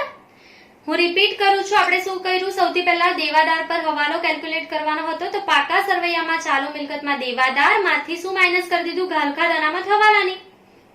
બીજી અસર ક્યાં આવે? તો ઘાલખાત કાચા સરવૈયાની નફા નુકસાનના અન્ય ખર્ચમાં લખી લેવાની. એમાં ઘાલખાત અને ઘાલખાત અનામત હવાલાની ઉમેરવાની હોય. અહીંયા ઘાલખાત નથી આપેલી હવાલાની તો આપણે ડાયરેક્ટ ઘાલખાત અનામત ઉમેરી લીધી છે. ત્યાર પછી ઘાલખાત અનામત કાચા સરવૈયાની માઇનસ કરી લીધેલી છે. સો તમે દાખલામાં ટીક કરી લેજો. આપણો હવાલા નંબર કયો કમ્પ્લીટ થઈ ગયો છે? દેવાદાર પર નંબર 4. ક્લિયર? સો આપણો અહીંયા હવાલા નંબર 2 અને 4 કમ્પ્લીટ થઈ ગયો છે. ત્યાર પછી હવે આપણે આગળ વધીશું. ઉધાર બાજુ આપણને આપેલું છે સ્ટોક. તો સ્ટોકની એન્ટ્રી ક્યાં થાય? શરૂનો સ્ટોક વેપાર ખાતાની ઉધાર બાજુ લખાશે. તો હવે આપણે વેપાર ખાતાની ઉધાર બાજુ લખી લઈશું શરૂનો સ્ટોક. કેટલા રૂપિયા આપેલો છે આપણને? 25,000. તો આપણે લખી લઈશું 25,000. ક્લિયર? ત્યાર પછી આપણને આપવામાં આવેલું છે વેચાણ માલ પરત. તો વેચાણ માલ પરત શેમાંથી બાદ થાય? વેચાણમાંથી. તો આપણે જમા બાજુ વેચાણ જોઈ લઈશું. કેટલું આપવામાં આવેલું છે વેચાણ? તો 78,150. તો વેચાણ ક્યાં લખાય? વેપાર ખાતાની જમા બાજુ. તો આપણે લખી લઈશું વેચાણ 78,150 માઇનસ વેચાણ માલ પરત કેટલો માલ પરત આવેલો છે 1000 રૂપિયા. તો આપણે માઇનસ કરી લઈશું. કેટલા આવશે બહાર? 77150. ક્લિયર? સો અહીંયા તમારું વેચાણ અને વેચાણ માલ પરત કમ્પ્લીટ થઈ ગયું છે. બંને ટીક કરી લેજો. ત્યાર પછી હવે આગળ જઈશું. ઉધાર બાજુ આપણને શું આપવામાં આવેલું છે? રોકડ શિલ્લક. તો રોકડ શિલ્લક આપણા માટે શું કહેવાય? મિલકત કહેવાય. તો ક્યાં લખાય? પાકા સરવૈયામાં ચાલુ મિલકતમાં. સો આપણે પાકા સરવૈયાના ચાલુ મિલકતમાં જઈને શું લખી લેશું? રોકડ શિલ્લક. ક્યાં લખાય? ચાલુ મિલકતમાં. યાદ રાખી લેજો, આપણા માટે રોકડ શિલ્લક મિલકત છે. કેટલી આપેલી છે દાખલામાં? આપણને 10000. તો આપણે એન્ટ્રી કરી લેશું 10000. ટીક કરતા જજો. રોકડ શિલ્લક સુધીનું આપણું બધું કમ્પ્લીટ થઈ ગયું છે. હવે દાખલામાં આપેલી છે ખરીદી. તો તમને બધાને આવડે છે ખરીદી ક્યાં લખાય? વેપાર ખાતાની ઉધાર બાજુ. સો આપણે વેપાર ખાતાની ઉધાર બાજુ જઈશું. હવે સો અહીંયા આપણે એન્ટ્રી કરી લઈશું ખરીદી. હવે ખરીદી જ્યારે પણ લખો ત્યારે ઇનર કોલમમાં લખવાની હોય. કેટલી આપેલી છે ખરીદી? આપણને 60000. તો આપણે એને ઇનર કોલમમાં લખી લઈશું. કેમ ઇનર કોલમમાં લખવાની છે? તો ખરીદીમાંથી ખરીદ માલ પરત જે છે તે માઇનસ થાય. ક્લિયર? તો હંમેશા ખરીદી ઇનર કોલમમાં લખવાની છે. હવે ખરીદ માલ પરત તમારે જમા બાજુ ચેક કરવાનો છે. કેટલો આપેલો છે તમને? તો ખરીદ માલ પરત તમને 1500 આપી દેવામાં આવેલો છે દાખલામાં. ક્લિયર? સો અહીંયાથી આપણે એને માઇનસ કરી લઈશું. માઇનસ ખરીદ માલ પરત. કેટલા રૂપિયા છે? 1500 રૂપિયા. સો 60000 માંથી 1500 માઇનસ કરીશું. તે પહેલા દાખલાની જમા બાજુ ચેક કરી લેવાનું છે. અન્ય રીતે ગયેલ માલ આપેલો છે કે નહીં. આ સ્ટેપ ખૂબ જ મહત્વનો છે. દાખલામાં જો તમે અહીંયાથી અમાઉન્ટ બહાર કેલ્ક્યુલેટ કરી લેશો અને પછીથી તમને ખબર પડશે કે જમા બાજુ અન્ય રીતે ગયેલ માલ આપેલો હતો, તો આ સ્ટેપમાં બધી છેકીને પાછું કેલ્ક્યુલેશન કરવું પડશે. તો આપણે જ્યારે આ સ્ટેપ કેલ્ક્યુલેટ કરશું ત્યારે જમા બાજુ એકવાર ફટાફટ જોઈ લેશું. તો તમને જમા બાજુ આ દાખલામાં કોઈ પણ અન્ય રીતે ગયેલ માલ આપેલો નથી. તો આપણે એને બહાર કાઢી લેશું અમાઉન્ટને. તો 60000 માઇનસ 1500 કરી લેશું. તો જવાબ કેટલા આવશે આપણો? 58500. તો ટીક કરી દેજો. આપણું ખરીદી અને ખરીદ માલ પરત કમ્પ્લીટ થઈ ગયું છે. ક્લિયર? હવે દાખલામાં જોશો આગળ તો શું આપેલું છે? આપેલ વટાવ. વટાવ આપણે આપેલો છે તો ક્યાં લખાય? તો નફા નુકસાનની ઉધાર બાજુ. વટાવ જે છે તે આપણે વેચાણ કરવા માટે આપતા હોઈએ એટલે આપણે વેચાણ વિતરણ ખર્ચમાં લખી લેશું. સો એના પર કોઈ હવાલો નથી તો આપણે ડાયરેક્ટલી અમાઉન્ટ બહાર લખી લઈશું. વેચાણ વિતરણ ખર્ચમાં આપેલ વટાવ કેટલા રૂપિયા છે? 500 રૂપિયા. તો આપણે એને ડાયરેક્ટલી બહાર લખી લઈશું. ત્યાર પછી ગાલખાત મેં તમને કીધું હતું, ટીક કરી લેજો. આપણે એન્ટ્રી કરી લીધી છે એની. ત્યાર પછી યંત્રો આપેલા છે અને યંત્રો પર ઘસારો આપેલો છે. તો યંત્ર આપણા માટે શું છે? મિલકત છે. તો ક્યાં લખીશું? પાકા સરવૈયામાં કાયમી મિલકતોમાં લખી લેશું. ક્લિયર? સો પાકા સરવૈયામાં ઇનર કોલમમાં આપણે લખી લઈશું યંત્રો. તો યંત્રો અને યંત્રોનો ઘસારો બંનેની જે અમાઉન્ટ છે તે આપણે એડ કરીને લખવાની છે. એટલે આપણે બ્રેકેટમાં લખી લઈશું 18250 વત્તા યંત્રો પર ઘસારો કેટલો છે? 1750. તો યંત્રની ખરીદ કિંમત એટલે કે પડતર કિંમત કેટલી હશે? અહીંયા 20000. ક્લિયર? યાદ રાખજો, યંત્રની ચોપડે કિંમત અને એની કઈ કિંમત? ઘસારાની કિંમત ઉમેરી દેવાની છે. તો અહીંયા આપણને પડતર કિંમત મળી જશે. હવે આપણે કેટલા ટકા ઘસારો ગણવાનો છે? તો હવાલા નંબર 3 માં તમે જોયેલું કેટલા ટકા યંત્ર પર ઘસારો ગણવાનો છે? 10%. સો માઇનસ ઘસારો 10%. આપણે વર્કિંગ નોટ્સ જોયા વગર આ કેલ્ક્યુલેશન કરેલું છે. આપણે નેક્સ્ટ સમથી અગર આવા હવાલા હશે તો ડાયરેક્ટલી કરીશું વર્કિંગ નોટ્સ વગર. એટલે હું તમને અહીંયા ડાયરેક્ટ પણ શીખવાડું છું. વર્કિંગ નોટ્સ જોયા વગર આપણે આ કેલ્ક્યુલેશન કરીએ છીએ અત્યારે. સો યંત્રની જે કિંમત આવેલી છે એના 10%. એટલે કેટલા આવશે અહીંયા અમાઉન્ટ? 2000. તો 20000 માંથી 2000 ને માઇનસ કરીશું તો કેટલા આવશે બહાર? 18000. ક્લિયર? સો યંત્ર પર ઘસારાની બીજી અસર ક્યાં આવે? તો નફા નુકસાનમાં અન્ય ખર્ચમાં આવે. તો આપણે બીજી એન્ટ્રી એની કરી લેશું. સો અહીંયા આપણે લખી લેશું યંત્ર પર ઘસારો. કેટલા રૂપિયા કેલ્ક્યુલેટ કરેલો છે આપણે? 2000 રૂપિયા. ક્લિયર? તો યંત્ર પર ઘસારાની બે એન્ટ્રી થઈ ગઈ છે. ત્યાર પછી તમને આપેલું છે ફર્નિચર ને ફર્નિચર પર પણ ઘસારો ગણવાનો છે. તો પહેલા ફર્નિચર ક્યાં લખાય? તો આપણા માટે શું છે? મિલકત. તો આપણે ક્યાં જશું? કાયમી મિલકતોમાં. સો અહીંયા આપણે લખી લઈશું ફર્નિચર. કેટલા રૂપિયા આપવામાં આવેલું છે આપણને ફર્નિચર? 8,000 રૂપિયા. તો આપણે ઇનર કોલમમાં લખી લઈશું 8,000 રૂપિયા.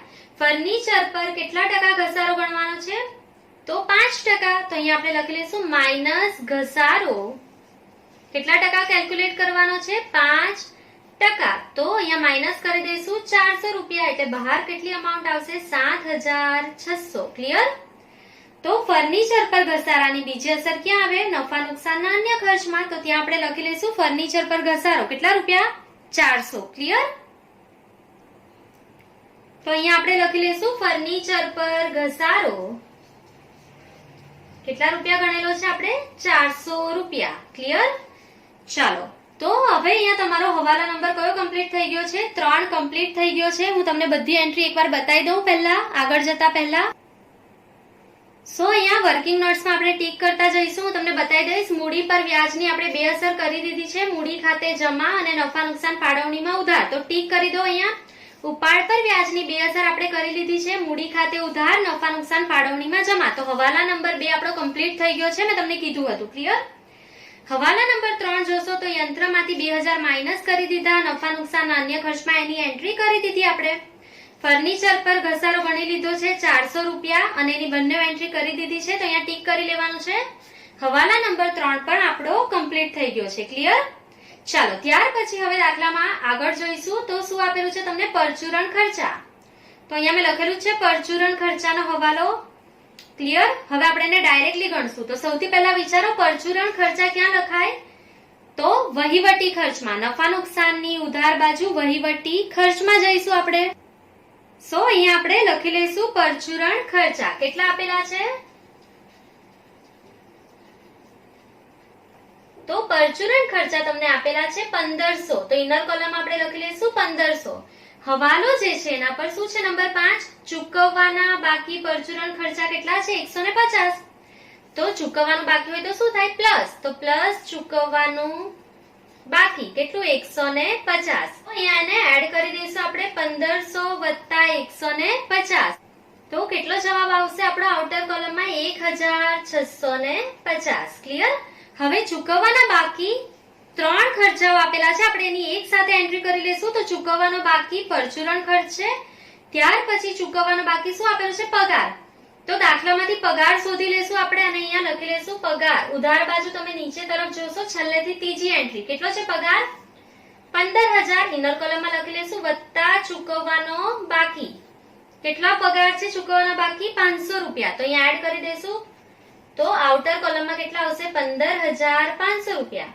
ત્યાર પછી શું ચૂકવવાનું બાકી છે? ભાડું. તો આપણે ભાડું શોધીને લખી લેશું.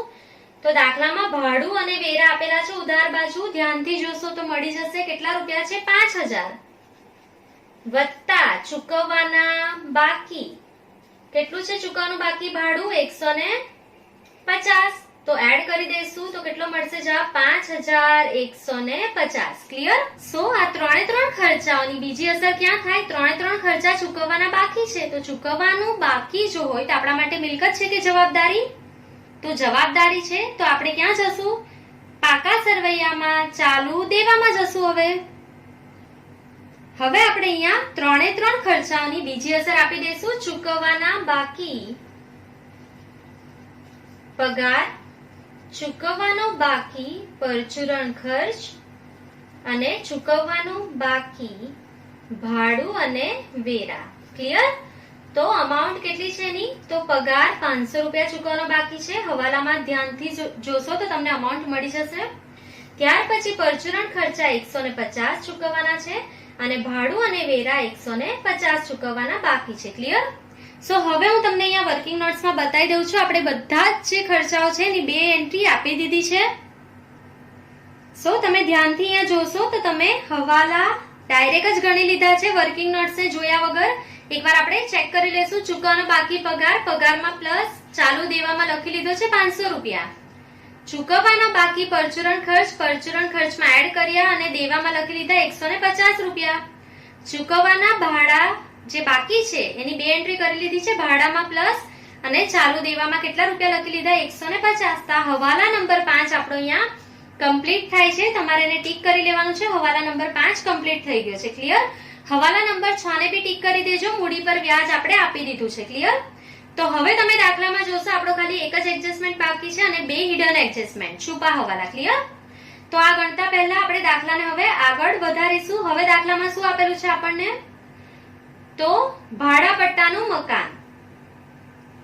તો ભાડા પટ્ટાનું મકાન ક્યાં લખાય? તો પાકા સરવૈયામાં લખાય. કઈ બાજુ લખાય? તો મિલકતો બાજુ લખાય, કાયમી મિલકતોમાં. તો આપણે પાકા સરવૈયામાં જઈશું. હવે તો આપણે અહીંયા લખી લઈશું ભાડા પટ્ટાનું મકાન. ભાડા પટ્ટાનું મકાન કેટલા રૂપિયા આપેલું છે આપણને? 7,000. ઇનર કોલમમાં લખીશું 7,000. હવે આપણે માંડી વાળવાનું છે તો આપણે અહીંયા લખી લઈશું માંડી વાળેલ. કેટલા વર્ષ માટે? 4 વર્ષ માટે. તો 7,000 ભાગ્યા 4 આપણે ડાયરેક્ટ કરીએ છીએ. 7,000 ભાગ્યા 4 કેટલા આવશે? 1,750. 7,000 માંથી માઇનસ કરશું 1,750 એટલે કેટલો જવાબ મળશે? 5,250. ક્લિયર? તો એની બીજી એન્ટ્રી ક્યાં કરવાની છે? ઘસારાની જેમ જ ગણવાની છે એની બીજી એન્ટ્રી. તો નફા નુકસાન ખાતાના અન્ય ખર્ચના હેડિંગમાં જઈને લખી લેશું માંડી વાળેલ ભાડા પટ્ટાનું મકાન કેટલા રૂપિયા? 1,750. 4 વર્ષનું આપણે માંડી વાળેલું છે 1,750 રૂપિયા. તો અહીંયા આપણે લખી લઈશું માંડી વાળેલ ભાડા પટ્ટાનું મકાન 1,750 રૂપિયા. ક્લિયર? તો આપણો છુપો હવાલો જે હતો એની બે એન્ટ્રી અહીંયા થઈ ગઈ છે. ટીક કરી લેજો. ભાડા પટ્ટાનું મકાન થઈ ગયું છે. ત્યાર પછી દાખલામાં આપણને પાઘડી આપેલી છે. પાઘડીની એન્ટ્રી ક્યાં થાય? તો આપણા માટે અદ્રશ્ય મિલકત છે. આપણે કાયમી મિલકતોમાં પાકા સરવૈયામાં લખી લેશું એને. કાયમી મિલકતોમાં આપણે લખી લઈશું પાઘડી. આપણે હેડિંગ આપવાની જરૂર નથી અદ્રશ્ય મિલકતનું, આપણે કાયમી મિલકતોમાં જ લખી લઈશું એને. કેટલી આપેલી છે પાઘડી? 40,000 રૂપિયા. ક્લિયર? ટીક કરી લેજો. એક જ અસર થશે. કાચા સરવૈયાની બધી જ વસ્તુઓની એક અસર થાય. ક્લિયર? ચાલો ત્યાર પછી આપેલા છે વેપાર ખર્ચ. યાદ રાખજો વેપાર ખર્ચ જે છે તે વહીવટી ખર્ચમાં લખાશે. તો આપણે નફા નુકસાન ખાતાની ઉધાર બાજુ જઈને લખી લઈશું વેપાર ખર્ચ. તો કેટલા રૂપિયા આપેલો છે વેપાર ખર્ચ આપણને? 1,250 રૂપિયા. તો આપણે લખી લઈશું 1,250 રૂપિયા વેપાર ખર્ચ. ક્લિયર? ચાલો ત્યાર પછી આપણને આપેલું છે ભાડું અને વેરા. તો આપણે કેલ્ક્યુલેટ કરી લીધેલું છે, તમે ટીક કરી દીધું હશે ને. ત્યાર પછી આવક માલ ગાડા ભાડું. તો આવક માલ ગાડા ભાડું જે છે તે કોને લગતો ખર્ચ છે? ખરીદીને લગતો ખર્ચ.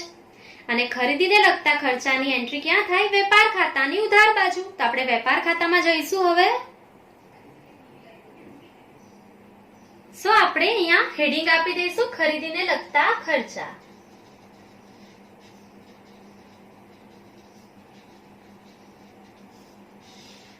ચાલો તો તમને ખરીદીને લગતા ખર્ચમાં શું આપેલું છે? આવક માલ ગાડા ભાડું. એના પર કોઈ હવાલો નથી તો આપણે એને ડાયરેક્ટલી બહાર લખી લઈશું આવક માલ ગાડા ભાડું. કેટલા રૂપિયા આપેલું છે તમને?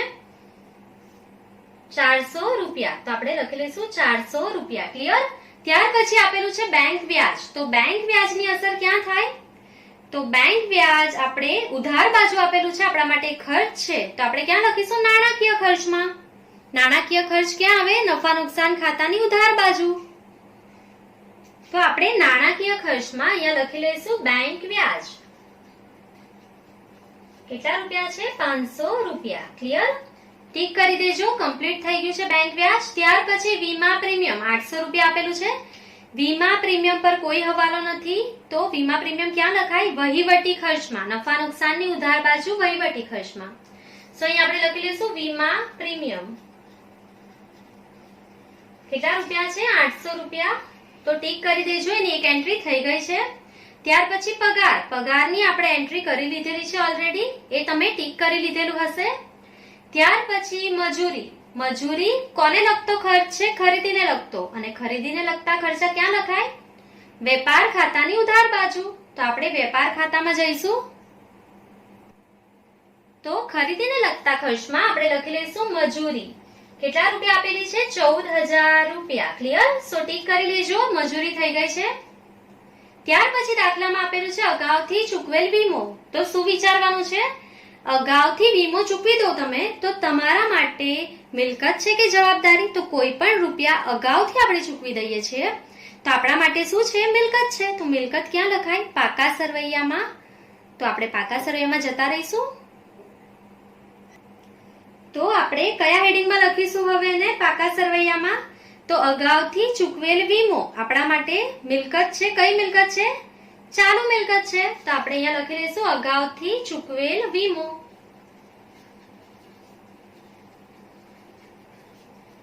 કેટલા રૂપિયા છે? 200 રૂપિયા. તો ટીક કરી લેજો. તો તમારી ઉધાર બાજુની બધી જ વસ્તુઓ જે છે તે કમ્પ્લીટ થઈ ગઈ છે. હવે આપણે જમા બાજુ આવી જશું.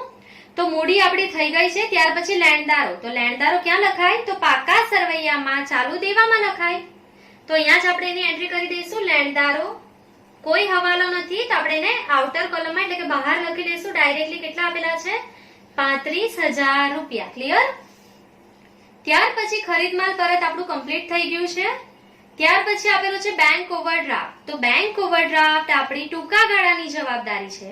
તો જવાબદારી ક્યાં લખાય? પાકા સરવૈયામાં મૂડી દેવા બાજુ. તો ચાલુ દેવામાં આપણે લખી લઈશું બેંક ઓવરડ્રાફ્ટ. બેંક ઓવરડ્રાફ્ટ કેટલા રૂપિયાનો આપેલો છે આપણને? 8,000 રૂપિયા. ક્લિયર? ચાલો ત્યાર પછી વેચાણ થઈ ગયું છે. ગાલખાદ અનામત થઈ ગઈ છે. હવે આપેલું છે મજૂરીના બાકી દેવા. હવે મજૂરીના બાકી દેવા તમને આપેલા છે એટલે કે આપણે મજૂરી ચૂકવવાની બાકી છે. તો ચૂકવવાની બાકી હોય તો આપણા માટે મિલકત છે કે જવાબદારી? ઓબ્વિયસલી જવાબદારી છે. તો આપણે પાકા સરવૈયામાં ચાલુ દેવામાં લખી લઈશું મજૂરીના બાકી દેવા. કેટલા રૂપિયા ચૂકવવાની છે મજૂરી? આપણે 1,000 રૂપિયા. તો અહીંયા લખી લઈશું 1,000 રૂપિયા. ક્લિયર? હવે દાખલામાં આપેલું છે ગીતાની 8% લોન. તો ગીતાની જે આપણે લોન લીધી તે લાંબા ગાળા માટે લીધેલી છે. તો એ ક્યાં લખાય? લાંબા ગાળાની જવાબદારી એટલે કે બિન ચાલુ દેવામાં. તો આપણે અહીંયા લખી લઈશું ગીતાની 8%ની લોન. ગીતાની 8%ની લોન કેટલી છે? 15,000 રૂપિયા. ક્લિયર? હવે અહીંયા એડજસ્ટમેન્ટ છે, હિડન એડજસ્ટમેન્ટ. તો આપણે વર્કિંગ નોટ્સમાં જોઈ લેશું. તો અહીંયા ભાડા પટ્ટાના મકાનની બે અસર આપણે કરી દીધી છે 1750 એટલે હું ટીક કરી લઈશ. ત્યાર પછી ગીતાની લોન પર 8%નું વ્યાજ. કેટલા રૂપિયા આપવાનું છે? 600 રૂપિયા. આપણે ગણેલું છે કેટલા રૂપિયા વ્યાજ છે? 600 રૂપિયા. પાકા સરવૈયામાં ચાલુ દેવામાં અને નાણાકીય ખર્ચમાં લખવાના છે કેટલા રૂપિયા? 600 રૂપિયા. તો ટીક કરી દઈશું. આપણે બે એન્ટ્રી અહીંયા કરી દઈશું પહેલા. તો પાકા સરવૈયામાં ચાલુ દેવામાં આપણે લખી લઈશું ગીતાની 8%ની લોન પર ચૂકવવાનું બાકી વ્યાજ કેટલા રૂપિયા હતું? 600 રૂપિયા. ક્લિયર? હવેની બીજી અસર ક્યાં આપવાની છે? તો નફા નુકસાનના નાણાકીય ખર્ચમાં કોઈ પણ લોન પર ચૂકવવાનું વ્યાજ બાકી હોય તો નાણાકીય ખર્ચમાં લખાશે. તો આપણે નફા નુકસાન ખાતાની ઉધાર બાજુ જઈશું. હવે તો નાણાકીય ખર્ચમાં આપણે લખી લઈશું ગીતાની 8%ની લોન પર વ્યાજ કેટલું છે? 600 રૂપિયા. તો આપણે બે અસર એની કરી લીધેલી છે અહીંયા. તો તમારું હિડન એડજસ્ટમેન્ટ અહીંયા કમ્પ્લીટ થઈ ગયું છે. હવે આપણે આગળ જઈશું જમા બાજુ. શું આપેલું છે? દેવી હુંડી. તો દેવી હુંડીની કઈ બાકી હોય? જમા બાકી એટલે ક્યાં લખાય? પાકા સરવૈયામાં મૂડી દેવા બાજુ. ક્લિયર? આપણા માટે દેવી હુંડી દેવું છે, જવાબદારી છે. તો પાકા સરવૈયામાં મૂડી દેવા બાજુ જઈશું આપણે. જ્યાં લેણદારો લખાય ત્યાં જ દેવી હુંડી લખાય. યાદ રાખવાનું છે જમા બાજુ જે છે આપેલી એ હંમેશા મૂડી દેવાની જ હોય એટલે અહીંયા જ લખાશે. ક્લિયર? તો દેવી હુંડી કેટલા રૂપિયા આપેલી છે? 200 રૂપિયા. ક્લિયર? તો જમા બાજુ જે તમારી બધી વિગતો આપેલી હતી તે અહીંયા કમ્પ્લીટ થાય છે. હવે આપણે વર્કિંગ નોટ્સમાં જવાનું છે. પહેલા તમે જે ટીક કરેલી છે તે જોઈ લો. તો કયો એડજસ્ટમેન્ટ બાકી છે હવે? ખાલી તો હવાલા નંબર 1 ખાલી એક જ હવાલો બાકી છે, આખર માલનો સ્ટોક. એની બે અસર આપણે કમ્પ્લીટ કરીશું એટલે દાખલો કમ્પ્લીટ થઈ જશે. તો આખર સ્ટોકની બે અસર ક્યાં આવે? તો ચાલુ મિલકતોમાં જ આવશે. અહીંયા લખી લઈશું આખર માલનો સ્ટોક. કેટલા રૂપિયા છે? 45,000. ક્લિયર? અને એની બીજી અસર ક્યાં આવશે? તો વેપાર ખાતાની જમા બાજુ. તો આપણે વેપાર ખાતામાં જઈશું. સો અહીંયા આપણે જમા બાજુ લખી લઈશું આખર માલનો સ્ટોક. કેટલો છે? 45,000 રૂપિયા. ક્લિયર? હવે દાખલો બંધ કરતા પહેલા એકવાર વર્કિંગ નોટ્સ ચેક કરી લેશું આપણે. 11 માંથી 11 માર્ક્સ લાવવા માટે ચેક કરી લેવાનું છે. અહીંયાથી કોઈ પણ એન્ટ્રી બાકી નહીં રહેવી જોઈએ. આખર સ્ટોકની જે એન્ટ્રી બાકી હતી તે આપણે અત્યારે કમ્પ્લીટ કરી લીધી છે બંને. અહીંયા ચેક કરી લો. વર્કિંગ નોટ્સ બધી જ જે છે તેની બેઅસર થઈ ગઈ છે. તો હવે આપણે વેપાર ખાતું સૌથી પહેલા બંધ કરીશું. હવે ઇઝીલી ખાતા બંધ કરવા માટે શું કરવાનું છે? તો પહેલા આપણે બંને બાજુનો સરવાળો કરીને લખી લેવાનો છે. ક્લિયર? હું ઇઝી વે માં શીખવાડું છું. તમારી ભૂલ કોઈ પણ દિવસ નહીં પડશે. દાખલામાં ખોટ આવે તો પણ નહીં. ક્લિયર? તો જમા બાજુનો સરવાળો કરી લેશું. પહેલા 77150 વત્તા 45000. જે સરવાળો આવે તેને પેન્સિલથી તમારે અહીંયા ઉપર લખી લેવાનો છે. કેટલો સરવાળો આવેલો છે? 1,22,150. ક્લિયર? એને પેન્સિલથી ઉપર લખી લેજો. હવે આપણે ઉધાર બાજુનો સરવાળો કરી લેશું. 25,000, 58,500, 400 અને 14,000. તો સરવાળો કેટલો આવેલો છે? 97,900. તો આપણે અહીંયા લખી લઈશું 97,900. ક્લિયર? હવે દાખલામાં કઈ બાજુનો સરવાળો વધારે છે તે જોઈ લેવાનું છે. તો ઓબ્વિયસલી તમે જોઈ શકો છો અહીંયા સરવાળો જે છે તે જમા બાજુ વધારે છે. કેટલા રૂપિયા છે? તો 1,22,150 રૂપિયા. તો અહીંયા આપણે બંને બાજુ લખી લઈશું 1,22,150 રૂપિયા. ક્લિયર? હવે ઉધાર બાજુનો જે સરવાળો છે તેને માઇનસ કરી દેશું. તો 1,22,150 માઇનસ 97,900 એટલે કેટલો જવાબ આવશે? 24,250. અહીંયા આપણે લખી લઈશું 24,250. તો અહીંયા જે ખૂટતી રકમ આવેલી છે તેને શું કહેવાશે? તો ઉધાર બાજુ આવેલી છે તે ઓપોઝિટ સાઈડ જાય જમા બાજુ. તો એટલા માટે શું છે? જમા બાકી કોની હોય? નફાની. તો અહીંયા આપણે શું લખશું? કાચો નફો બ્રેકેટમાં નફા નુકસાન ખાતે. ક્યાં લઈ જવાનો છે? નફા નુકસાન ખાતે. ક્લિયર? કાચો નફો આપણને મળી ગયો છે નફા નુકસાન ખાતાની ઓપોઝિટ સાઈડ એટલે કઈ બાજુ? જમા બાજુ લખી લેશું 24,250 રૂપિયા. આપણે અહીંયા લખી લઈશું કાચો નફો બ્રેકેટમાં વેપાર ખાતે. વેપાર ખાતેથી આપણે લાવેલા છે કેટલા રૂપિયા હતા? 24,250 રૂપિયા. ક્લિયર? હવે તમે દાખલામાં જોશો તો જમા બાજુ કોઈ પણ આવક થયેલી નથી. તો ઉધાર બાજુનો સરવાળો આપણે કરી લેશું. આ સરવાળો આપણને ખબર જ છે 24,250 છે. તો ઉધાર બાજુનો સરવાળો આપણે કરી લેશું 1,650, 15,500, 5,150, 1,250, 800, 500, 500, 600, 1,950, 2,000, 400, 1,750. તો સરવાળો કેટલો મળશે? 32,050. તો કયો સરવાળો વધારે છે? 32,050 કે 24,250? તો 32,050. તો ઉધાર બાજુનો સરવાળો વધારે છે. આપણે અહીંયા લખી લઈશું 32,050.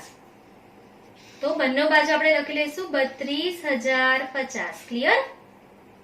એમાંથી આપણે જમા બાજુનો સરવાળો માઇનસ કરી દેશું. કેટલો છે? 24,250.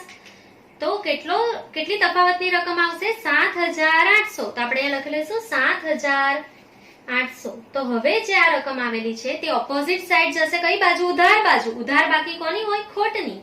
તો આ શું છે? ચોખ્ખી ખોટ. હવે આપણે એને ક્યાં લઈ જવાની છે? આના પછીનું જે આપણું ખાતું છે તે કયું છે? નફા નુકસાન ફાળવણી ખાતું. તો અહીંયા શું લખશું? નફા નુકસાન ફાળવણી ખાતે. ક્લિયર? હવે નફા નુકસાન ફાળવણી ખાતાની ઉધાર બાજુ ઓપોઝિટ સાઈડ આપણે કેટલા લખવાના છે? 7,800 રૂપિયા ચોખ્ખી ખોટના. ક્લિયર? અહીંયા આપણે એક લાઈન છોડેલી જ છે બંને સાઈડ. તો ખોટ આવેલી છે તો ઉધાર બાજુ લખશું આપણે ચોખ્ખી ખોટ. કેટલા રૂપિયા આવેલી હતી? 7,800 રૂપિયા. ક્લિયર? તો હવે તમે જોઈ શકો છો ઉધાર બાજુનો સરવાળો વધારે છે. આપણે કરી લઈશું 7,800 વત્તા 7,500. તો સરવાળો કેટલા આવશે? 15,300. તો આપણે અહીંયા લખી લઈશું 15,300. અહીંયા પણ લખી લઈશું 15,300. ક્લિયર? એમાંથી આપણે માઇનસ કરીશું જમા બાજુની રકમ 3,400. તો કેટલા મળશે? 11,900. ક્લિયર? હવે આ રૂપિયા જે છે તે તમારે ભાગીદારો વચ્ચે વેચી લેવાના છે. નફા નુકસાન ફાળવણી ખાતાની જમા બાજુ રકમ આવેલી છે તે ઉધાર બાજુ જશે તો ખોટ છે દાખલામાં. તો અહીંયા આપણે શું લખી લઈશું? વહેંચણી પાત્ર ખોટ ભાગીદારો વચ્ચે જે વેચાવાની છે તેને શું કહેવાય? વહેંચણી પાત્ર ખોટ. ક્લિયર? બ્રેકેટમાં શું લખવાનું? મૂડી ખાતે. ક્યાં લઈ જવાનું છે? મૂડી ખાતે. ક્લિયર? તો બે ભાગીદારને ખોટ આપી દેવાની છે. કોણ કોણ છે? રામ અને શ્યામ. ક્લિયર? રામ અને શ્યામ. તો હવે દાખલામાં તમારે ક્વેશ્ચનમાં રકમ જોવાની છે. પહેલી જ લાઈન વાંચો. તો રામ અને શ્યામ 6:4 ના પ્રમાણમાં નફો નુકસાન વહેંચતા ભાગીદારો છે. તો આ ખોટને તમારે કયા પ્રમાણમાં વહેંચવાની છે? તો અહીંયા પેન્સિલથી લખી લેવાનું છે 6:4. એટલે સરવાળો કેટલો? 10. 6:4 ના પ્રમાણમાં વેચી લેવાનું છે. તો મેં તમને શીખવાડેલું છે 11,900 ભાગ્યા 10 ગુણ્યા 6 બરાબર. તો રામના ભાગે કેટલો આવશે? 7,140 અને 4 બરાબર એટલે 4,760 રૂપિયા. તો બંને ભાગીદાર વચ્ચે 6:4 ના પ્રમાણમાં ખોટ વેચાઈ ગઈ છે. હવે નફા નુકસાન ફાળવણીમાં જમા બાજુ રકમ આવેલી છે. તો મૂડી ખાતાની કઈ બાજુ જશું આપણે? ઉધાર બાજુ. લખી લેશું 31,3,17. શું લખવાનું? નફા નુકસાન ફાળવણી ખાતે બ્રેકેટમાં વહેંચણી પાત્ર ખોટ. તો રામને કેટલા રૂપિયા ખોટ મળેલી છે? 7,140 અને શ્યામને કેટલી ખોટ મળેલી છે? 4,760 રૂપિયા. ક્લિયર? હવે દાખલામાં તમે ચેક કરશો તો મૂડી ખાતા આપેલા છે ભાગીદારોના. તો હંમેશા મૂડી ખાતાની બાકી આગળ લઈ ગયા કઈ બાજુ આવશે? ઉધાર બાજુ. તો આપણે એને બંધ કરી દઈશું અહીંયાથી. તો સરવાળો કરીશું સૌથી પહેલા રામનો. તો રામની જમા બાજુનો સરવાળો 80,000 વત્તા 4,000 કેટલા થશે? અહીંયા 84,000. તો આપણે બંને સાઈડ લખી લઈશું 84,000. એમાંથી માઇનસ કરતા જશું ઉધાર બાજુની રકમો. 84,000 માઇનસ 18,000 1800 અને 7,140. તો અહીંયા કેટલી રકમ મળશે તમને? 57,060. તો આપણે અહીંયા લખી લઈશું 57,060. ક્લિયર? હવે શ્યામનો સરવાળો કરશું 70,000 વત્તા 3,500 એટલે કેટલા સરવાળો આવી જશે? અહીંયા 73,500. તો આપણે બંને બાજુ લખી લઈશું 73,500. એમાંથી ઉધાર બાજુની રકમ માઇનસ કરી દઈશું. 73,500 માઇનસ 4,760 માઇનસ 1,600 માઇનસ 16,000 રૂપિયા. એટલે તમને કેટલી મળી જશે અહીંયા બાકી? 51,140. ક્લિયર? તો અહીંયા જે આવશે તે શું આવશે? 31,3,17. અહીંયા બાકી આગળ લાવ્યા છે તો અહીંયા શું આવશે? બાકી આગળ લઈ ગયા. ક્લિયર? તો તમને રામ અને શ્યામની મૂડી ખાતાની આખરની બાકી જે છે તે અહીંયા મળી ગઈ છે. આ બંને રકમ જે છે મૂડી ખાતાની એને આપણે હવે ક્યાં લઈ જવાની છે? તો પાકા સરવૈયામાં મૂડી દેવા બાજુ લખી લેવાની છે. રામમાં કેટલા રૂપિયા લખશું? 57,060 અને શ્યામમાં 51,140 રૂપિયા. ક્લિયર? સો હવે આપણે પાકા સરવૈયામાં લખી લઈશું મૂડી. સૌથી પહેલા રામની મૂડી કેટલી આવેલી હતી? 57,060 અને શ્યામની જે મૂડી છે તે 51,140. ક્લિયર? બંનેનો આપણે સરવાળો કરીને આઉટર કોલમમાં કાઢી લઈશું. 51,140 અને 57,060 એટલે સરવાળો આવશે 1,08,200. ક્લિયર? તો હવે આપણે પાકા સરવૈયામાં મૂડી લખી લીધેલી છે. બંને સાઈડનો આપણે સરવાળો કરી લેશું. 1,08,200 વત્તા 15,500 150 150 35,000 8,000 1,000 600 અને 200 એટલે સરવાળો કેટલા આવશે? 1,68,800. તો આપણે અહીંયા લખી લઈશું 1,68,800. હવે બીજી બાજુ આપણે મિલકત લેણા બાજુ પણ કરી લઈશું. 18,000 7,600 5,250 40,000 42,750 10,200 અને 45,000 એટલે સરવાળો કેટલો મળશે? 1,68,800. તો તમે ચેક કરી લો તમારો બંને બાજુનો જે સરવાળો છે પાકા સરવૈયાનો તે ઇક્વલ આવી ગયો છે. સો અહીંયા તમારું ઉદાહરણ નંબર 1 કમ્પ્લીટ થાય છે. નેક્સ્ટ આપણે જે પણ દાખલો ગણશું તેમાં તમે યાદ રાખી લેજો. પેજ નંબર 1 પર વેપાર ખાતું, પેજ નંબર 2 પર તમારે બનાવવાનું છે નફા નુકસાન ખાતું, પેજ નંબર 3 પર તમારે બનાવવાનું છે નફા નુકસાન ફાળવણી ખાતા સાથે મૂડી ખાતું અથવા ચાલુ ખાતું, અને પેજ નંબર 4 પર પાકું સરવૈયું. છેલ્લે પેજ નંબર 5 પર તમારી વર્કિંગ નોટ્સ કેલ્ક્યુલેટ કરવાની છે તમારે. તો અહીંયા તમારું ઉદાહરણ નંબર 1 કમ્પ્લીટ થઈ ગયું છે. જો તમને કોઈ પણ ડાઉટ્સ હોય તો તમે કોમેન્ટ સેક્શનમાં કોમેન્ટ કરી શકો છો. જ્યારે પણ સમ કેલ્ક્યુલેટ કરવા બેસશો તમે, તો વિડીયો તમે જ્યારે પણ જોતા હશો ત્યારે હું સજેસ્ટ કરું છું કે ટેક્સ્ટ બુકમાં રકમ ઓપન કરીને બેસો, જેથી કરીને જેટલા પણ એડજસ્ટમેન્ટ આપણે કમ્પ્લીટ કરતા જઈએ છીએ તેની ટીક કરતા રહેજો પેન્સિલથી ટેક્સ્ટ બુકમાં. હવાલા તમારે પેન્સિલથી ટીક કરતા રહેવાના છે, જેથી કોઈ પણ એન્ટ્રી મિસ નહીં થાય. ક્લિયર? હું રિપીટ કરું છું, જ્યારે પણ તમે વિડીયો જોશો અથવા તો સમ કેલ્ક્યુલેટ કરવા બેસો છો ત્યારે પેન્સિલથી એડજસ્ટમેન્ટ ટીક કરવાના છે, અને જેની 2 એન્ટ્રી થતી જાય છે અને કાચા સરવૈયામાં 1 એન્ટ્રી કમ્પ્લીટ થાય છે, હિડન એડજસ્ટમેન્ટની 2 એન્ટ્રી કમ્પ્લીટ થાય છે, ત્યારે તમારે પેન્સિલથી ટીક કરતા જવાનું છે, જેથી કરીને કોઈ પણ હવાલો ગણવાનો રહી ગયો હોય અથવા તો 1 એન્ટ્રી કરીને બીજી એન્ટ્રી રહી ગઈ હોય તો એ તમે પેન્સિલથી ટીક કરેલું હોય તો તમને ત્યાંથી મળી જશે. Clear? So thank you for watching.